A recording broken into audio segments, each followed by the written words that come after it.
Hello hi friends, welcome back to MRSP talkies. ఈరోజు ఈ వీడియోలో మనం చూసేద్దాం Hanuman movie review. Friends, Prasanth Varma చెప్పినట్లే నిజంగానే హనుమాన్ మూవీ ఒక విజువల్ వండర్. అవును ఫ్రెండ్స్, చూసిన ప్రతి ఒక్కరు జై హనుమాన్ అనాల్సిందే. సూపర్ హీరోలు మన ప్రేక్షకులకు కొత్త కాదు. ఇప్పటి వరకు హాలీవుడ్ సూపర్ హీరోలను ఎక్కువగా చూసేశారు.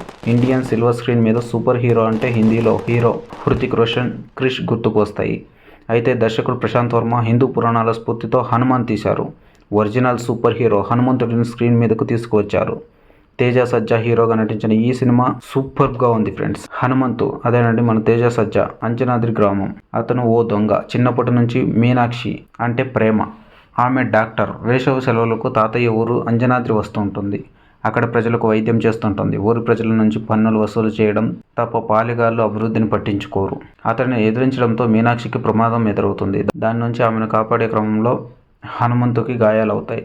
తెల్లారేసరికి గాయాలు మాయమవుతాయి. సూపర్ పవర్స్ వస్తాయి. హనుమంతుకు సూపర్ పవర్స్ ఎలా వచ్చాయి? అతని గురించి తెలిసి ఆ ఊరు వచ్చిన మైకేల్, సిరి అలియాస్ సిరివెన్నెల, వెన్నెల కిషోర్ ఎవరు? ఊరిలో ఆసుపత్రి కడతామని నమ్మించి మైకేల్ ఏం చేశాడు? అంజనమ్మ, హనుమంతు అక్క తమ్ముడు అనుబంధం ఏమిటి? హనుమంతుకి విభీషణుడు అదేనండి సముద్రకని ఎటువంటి సాయం చేశాడు? రుధిరమణి కథ ఏంటి అనేది సినిమా చూసి తెలుసుకోవాల్సిందే ఫ్రెండ్స్. సూపర్ హీరో సినిమాలకు ఒక టెంప్లెట్ ఉంటుంది. హనుమాన్ టెంప్లెట్ నుంచి బయటకు వెళ్ళలేదు. అలాగని ఇది రొటీన్ సినిమా కాదు. తెలుగు నేటివిటీ మిస్ కాకుండా కామెడీతో పాటు క్యూరియాసిటీ కంటిన్యూ చేస్తూ ప్రశాంత్ వర్మ ఈ సినిమా తీశారు. సూపర్ పవర్ కోసం విపరీతంగా ప్రయత్నించే విలన్ సాదాసీదా హీరో. సూపర్ పవర్ కోసం ఊరికి వచ్చిన విలన్ హీరో ఎలా ఎదుర్కొన్నాడు అనేది క్లియర్గా హనుమాన్ కథ. ముందుగా చెప్పినట్టు ఈ కథకు నేటివిటీ కామెడీ టచ్ ఇవ్వడంలో ప్రశాంత్ వర్మ సూపర్ సక్సెస్ అయ్యారని చెప్పాలి. Cinema starting to ending comedy work out అయింది. హీరో తేజ సజ్జా క్యారెక్టర్ విషయంలో దర్శకుడు తెలివిగా వ్యవహరించారు. ముందు నుంచి హీరో ధీరుడు, సూర్యుడు, వీరుడు అంటూ చూపించలేదు. సామాన్యుడిగా పరిచయం చేశారు. తేజ సజ్జా ఫైట్స్ చేస్తే ప్రేక్షకులు నమ్మేలా ఆ సన్నివేశాలని రూపొందించారు. చివరకు హనుమంతుడిని సైతం కథలోకి తెలివిగా తీసుకొచ్చారు. అలాగని ఈ సినిమాలో ఇబ్బంది పెట్టే సన్నివేశాలు లేవని కాదు. పాలిగాడి సీన్లు, కొన్ని క్యారెక్టర్లు డీటెయిల్డ్గా చూపించడంలో కొంచెం టైం తీసుకుంటుంది. విలన్ క్యారెక్టరైజేషన్ ఎస్టాబ్లిష్ చేయడం బాగుంది. అయితే అతని క్యారెక్టర్ని పూర్తిగా చూపించలేదు. ఆ లోపాలను పట్టించుకోవాల్సిన అవసరం లేదు.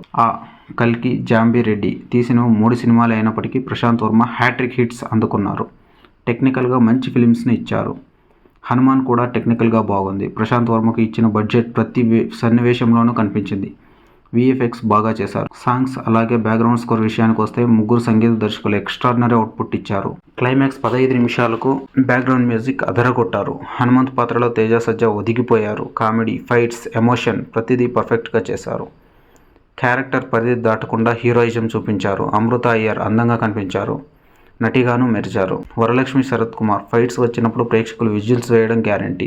వినయ్ రాయ్ మరోసారి స్టైలిష్ విలన్ రోల్లో చేశారు. గెటప్ శ్రీను, సత్య జబర్దస్త్, రోహిణి, రాకేష్ మాస్టర్ తదితరులు నవ్వించారు. అందరికంటే ఎక్కువగా హీరో తేజ సజ్జా టైమింగ్ నవ్విస్తుంది. విభీషణుడిగా సముద్రకని హుందాగా నటించారు. ఫైనల్గా చూసుకుంటే సంక్రాంతి పండుగకు perfect family entertainer Hanuman movie.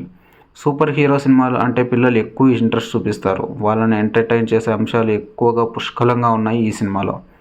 Climax 15 నిమిషాలు థియేటర్లలో జై హనుమాన్, జై శ్రీరామ్ నామస్మరణతో మారిమోగిపోతాయి. పిల్లలతో పాటు పెద్దలు కూడా సూపర్గా ఎంజాయ్ చేసే చిత్రం ఇది.